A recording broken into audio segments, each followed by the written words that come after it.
Hello guys, it's me again, Johannes Vlog. And for today's video ay nagpiprito ako ng lechon. Galing ito sa pagsasharon nila kasi ng isang araw na birthday sila. At nakita ko tong lechon na to. At ayan, hiniwa ko siya ng maninipis. At pagkatapos ay pinirito ko muna. Kasi nga may gagawin ako dito sa lechon para maging special siya. At ayan, mapiprito muna tayo. Uubusin natin pirituin yung ating lechon. Ayan, binaliktad ko na pala yan kasi kanina medyo, yung iba nakaluto na ako pero yung iba kakalagay ko lang kaya ganyan. Pinipilit talaga no. At ayan, ayan, pipirituhin muna natin guys. Ang tagal nito guys. Magpipirito pa tayo. At ayan. Ayan.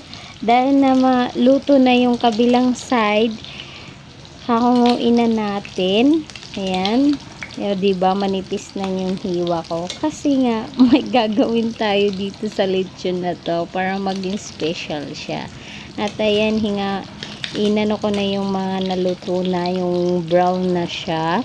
Ayan, tinanggal ko na yung mga golden brown na. At yan lang yung natira. Ayan.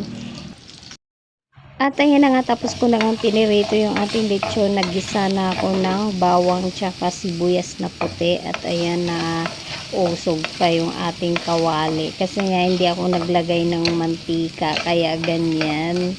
Ayan, maluluto naman yung bawang. At yung ginamit ko pala sibuyas na puti. Ayan, para maging special siya. At ayan, hindi pa ako nakontento niyan. Nilagyan ko muna ng sibuyas. Yung hindi ko nabilog na paghiwa ng sibuyas. Kaya yan, nilagay ko muna dyan. Ayan, igigisa muna natin. Ayan, half cook lang din yung luto ng ating sibuyas na puti. Kasi mabilis lang itong ano yung ating sibuyas na puti. At pagkatapos ay ilagay na natin yung ating pinirito na lechon. Ayan, haluin lang. Wala talagang mantika yan guys. Hindi ko talaga nilagyang mantika. Sinadya ko talaga yan. At pagkatapos ay ilagay na natin yung ating ginawang sauce. Hindi ko na pala na-videohan yung ating ginawang sauce nito. Kasi lechon stick kasi ang dito. Lechon stick yung niluto ko. Kaya alam nyo na kung ano yung sauce ng ating stick. At ayan, halu-haluin lang. At hintayin natin na kumulo. Kumulo siya ng kumulo. Para maging yung katas ng ating sauce pupunta dun sa ating lechon.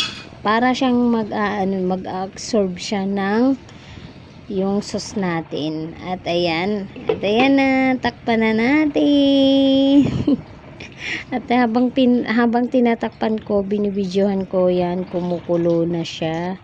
Hinayaan ko lang na nakatakip. Ayan, o diba, kulong-kulo siya. Kasi pag once na binuksan ko yan, hindi ko tatakpan, parang hindi siya ano yung amoy niya dun sa laman ng lechon. At ayan, charan! O diba, ang ganda. Ang sarap nyo guys. Lasang ano din siya, lechon, pero maaano mo yung stick talaga. Ang title nga nito eh, lechon stick. Kaya tinawag ko siya ng lechon stick kasi yung lechon nga, ginawan kong paraan, be. Kagaya iniisip ko kanina, paano kaya, ano kayang luto tong lechon na to? Kasi nagsasawa na kami sa lechon paksiw eh. O, taran! At dito na nagtatapos. Thank you for watching. Hope you like this video. Don't forget to like, subscribe, and hit the notification for more updates. Bye-bye! See you in my next vlog, mga kapasaway! Thank you!